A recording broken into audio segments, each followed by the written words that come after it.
This is the HiKeep electric foldable bike. The battery for this bike is located right behind the seat post, and it's lockable. All you gotta do is stick the key in, unlock it, and then you can take it out, which that is a way to charge it. You can charge it on the bike or off the bike if you wanted to go take this somewhere else.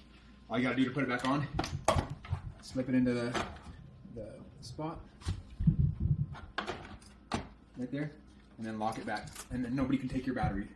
The function of this bike is all controlled by this little module right here. All you gotta do is turn the key on and hold the middle button for a second, and then it'll power on. Once it's powered on, it's on the assist portion.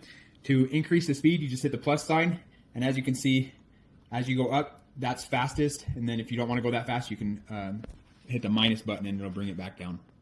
It also has miles per hour, has an odometer, has a trip meter, and then your voltage, how much your voltage your battery has. To utilize the headlight, you just press this button right here, and the headlight will come on. And the same way to turn it off, all you gotta do is hit the button. Right under the headlight button is the horn. All you gotta do is press the horn button to activate the horn. On this bike, it has wide, fat tires that'll allow you to go over all the terrain that you would like to, which is extremely nice.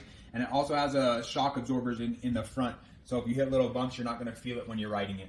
If you want to take this bike with you on trips, as you can see, it folds up into a nice compact little area, unlike traditional bikes, which is super convenient if you have a car and you don't have a bike rack. All you got to do is just do the quick detents, and it completely folds down into this small little area.